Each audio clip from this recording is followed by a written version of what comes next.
ఇప్పుడు ఈ ఎగ్జామ్ సంబంధించి తెలుగులో రాసిన వాళ్ళకి తక్కువ మార్కులు వస్తున్నాయని చెప్పేసి ఒకటి మీరు పోస్టర్లు అతికిచ్చేసారు. ఏంటిది దాని గురించి ఏంటిది?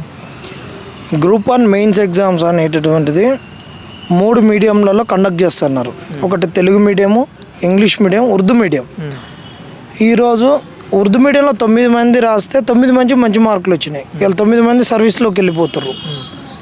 ఈ 9 మందికి సర్వీస్లు వస్తున్నప్పుడు ఇవాళ ఇంగ్లీష్ మీడియంలో 12,000 పైచీలకు రాశారు. ఇవాళ తెలుగులో అంతే ఒక 7,000 పైచీలకు రాశారు. ఇవాళ ఇంగ్లీష్లో రాసినటువంటి వాళ్ళకే ఎక్కువ మార్కులు వచ్చినాయి. ఇవాళ టాప్ 500 ఎంతమంది ఉన్నారు తెలుగు మీడియం వాళ్ళు చెప్పలే, టాప్ 100 ఎంతమంది ఉన్నారు చెప్పలేదు. అంటే విడివిడిగా ఇవ్వలేదు అని చెప్తున్నారు, చెప్పలేదు.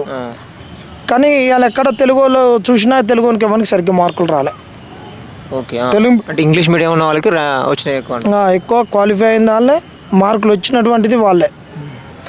అయితే ఈరోజు మనం రాజకీయ పరిస్థితులను చూసినా, ఈ సామాజిక పరిస్థితులను చూసినా దక్షిణాది రాష్ట్రాలు ఉత్తరాది రాష్ట్రాలతో పోల్చుకుంటే చాలా వెనకబాటుతనం ఉన్నాయి.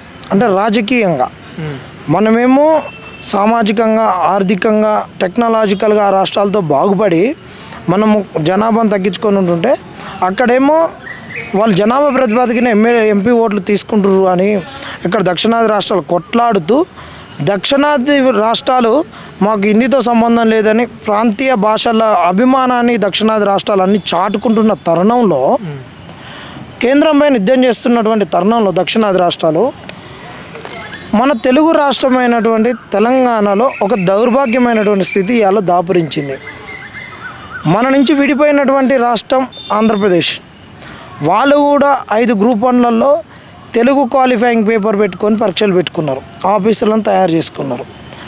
మన దగ్గర 14 ఏళ్ళ తర్వాత వచ్చినటువంటి ఈ గ్రూప్ 1లో ఇంగ్లీష్ క్వాలిఫైయింగ్ పేపర్ ఉంది కానీ తెలుగు క్వాలిఫైయింగ్ పేపర్ లేదు. నీకు యూపీఎస్సీలో కూడా ఇంగ్లీష్ క్వాలిఫైయింగ్ పేపర్తో పాటు నీకు రాజ్యాంగంలో ఉన్నటువంటి 8th షెడ్యూల్ ఉన్నటువంటి అన్ని లాంగ్వేజీలకు కూడా ఒక ప్రాంతీయ భాషలో ఖచ్చితంగా ఎగ్జామ్ రాయాలి, ఒక ప్రాంతీయ భాషలో నువ్వు క్వాలిఫై కావాలనేటువంటి ఒక నిబంధన, ఆ విధంగా పరీక్షలు పెడతారు.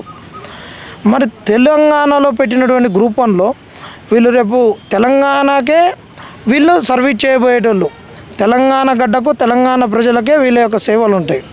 అలాంటి వాళ్లకు ఈరోజు తెలుగులో క్వాలిఫైయింగ్ పేపర్ ఎందుకు పెట్టలే? అదే పెడితే ఇలా ఉర్దూ మీడియంలో రాసిన వాళ్ళు ఎగిరిపోయేటోళ్ళు చాలామంది, అదే కనుక పెడితే ఇంగ్లీష్ మీడియంలో రాసిన వాళ్ళు ఎగిరిపోయేటటువంటి వాళ్ళు.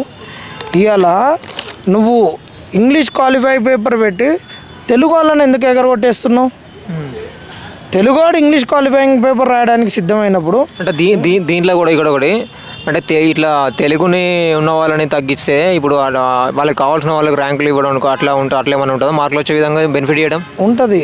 తెలుగుతో ఇంగ్లీష్ క్వాలిఫైయింగ్ పేపర్ రాపిస్తావు కానీ ఇంగ్లీషు అంతో తెలుగు ఎందుకు క్వాలిఫైయింగ్ పేపర్ రాపియాం? ఇలా ఇంగ్లీషు అంటేనే ఒక ఎలైట్ ఫీలింగ్, ఒక ఉన్నతమైన భావన. ఇవాళ ఇంగ్లీష్ మీడియం చదువుకునేటటువంటి వాళ్ళు ఇలా గ్రూప్ కనుక వచ్చేటోళ్ళు ఒక Oakridge international school, Hyderabad public school, ఒక ఇంటర్నేషనల్ స్కూళ్ళల్లో చదువుకున్నటువంటి వాళ్ళు సివిల్ సర్వీస్కి వచ్చి అక్కడి నుంచి ఇక్కడ వస్తున్నారు. ఈ యో బ్యాచ్కి అసలు తెలుగే రాదు. మరి ఇటు తెలుగునికే సర్వీస్ చేసేది.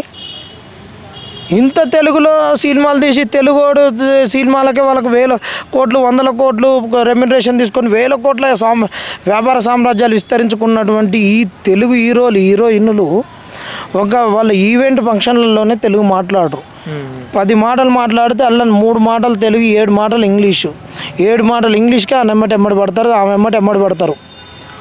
ఆమె ఇటు అనగానే ఊపుతారు, ఆయన యో అనగానే ఆయన ఎమ్మటి ఉరుకుడు. వీళ్ళకే తెలుగు రావట్లేదు, ఈ ఆఫీసర్లకు తెలుగు రాదు. మరి బీదోని గీడియం సేవ చేస్తాడు, బీదోని భాష తెలుగు, మన గోడు తెలుగులో చెప్పుకుంటాడు, మాతృభాషలు చెప్పుకుంటాడు.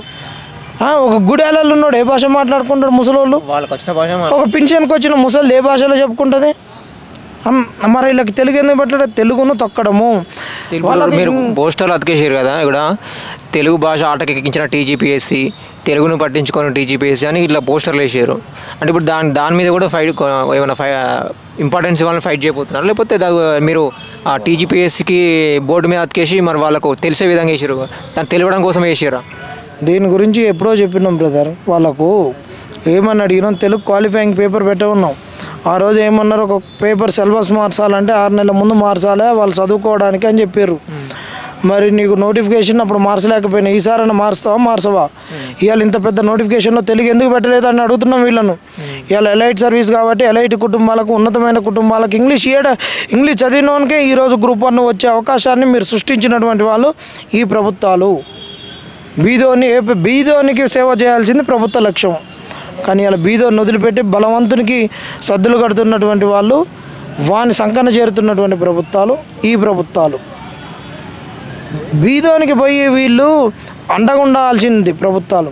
కానీ ఒక ఉన్నతమైన వర్గాలకు, ఉన్నతంగా ఉన్నోనికి మనకు ఆపద వచ్చిందంటే మేము అండగా ఉన్నామని అడుగుతున్నటువంటిది ఈ ప్రభుత్వాలు. ఇలా బీదోడగా తెలుగు మీడియం చదువుకుంది, మరి తెలుగు మీడియంలో పరీక్షలు పోయినట్టున్నప్పుడు తెలుగు మీడియం వాళ్ళకు నువ్వు మార్కులు అయినప్పుడు మరి తెలుగు మీడియం ఎందుకు? స్కూల్ పని చేయి, మంచిదే కదా. ఇంగ్లీష్ మీడియం చేయి. అన్నీ మాకెంత టాలెంట్ ఉందో వాళ్ళకి ఎంత టాలెంట్ ఉందో తెలుస్తుంది. మరి నువ్వు ఊళ్ళలోనే చదువుకొని వచ్చిన, తెలుగు మీడియం చదువుకొని వచ్చిన, గవర్నమెంట్ స్కూళ్ళలో చదువుకొని వచ్చిన రేవంత్ రెడ్డి తెలుగు మీడియాన్ని ఎందుకు పట్టించుకోవట్లేడని అడుగుతున్నాం మేము. తెలుగు మీడియంలో అభ్యర్థులకు అన్యాయం చేయడం అంటే ఒక ఎస్సీ, ఎస్టీ, బీసీ మైనార్టీలకు అన్యాయం చేయడం. ఈరోజు గ్రూప్ 1 రాసినటువంటి వాళ్ళు ఇంత గ్యాప్ తర్వాత వచ్చింది అంటే ఆల్మోస్ట్ వీళ్ళు చదువుకున్నప్పుడు ఇంగ్లీష్ మీడియం స్కూల్స్ ఎక్కడ లేవు. అసలు వాళ్ళు చదువుకోవడానికి బడికి పోవడం గొప్ప.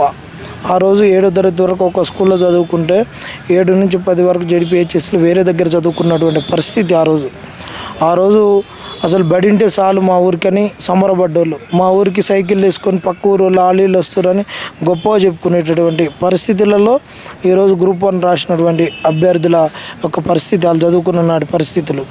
ఇలా అలాంటి వాళ్ళని అందరినీ నువ్వు ఒకటేసారి వరికోత మిషన్ పెట్టి అంత కోత కోసి ఆగం చేసినట్టు ఇలా నిరుద్యోగులు అందరినీ ఈ గ్రూప్ 1 రాసిన వాళ్ళను తక్కువ మార్కులు వేసి వాళ్ళ జీవితాలను ఆగం చేయడం అంటే పబ్లిక్ సర్వీస్ కమిషన్ ఎంత దారుణం. నిన్న తమిళనాడులో మన పిఎం వచ్చి మీరు ప్రాంతీయ తత్వం, ప్రాంతీయ భాషను మాట్లాడే మీరు ఒక ఇంగ్లీష్లో సంతకాలు పెడతారు, తమిళ్లో సంతకం పెట్టి నేర్చుకో అంటే ఎంత దుమారం లేచింది దేశం మొత్తం. వాళ్ళకంతా ప్రాంతీయ భాష పట్ల, వాళ్ళ భాష పట్ల అభిమానం ఉంది. మహారాష్ట్రలో కాంపిటేటివ్ ఎగ్జామ్స్ అన్నిటిని మరాఠీ భాషలో రాయాలంటున్నారు. కన్నడ మీడియంలో చదువుకున్న వాళ్ళకు గ్రూప్ 1లో 4% రిజర్వేషను. పక్క రాష్ట్రంలో తెలుగు క్వాలిఫైయింగ్ పేపరు.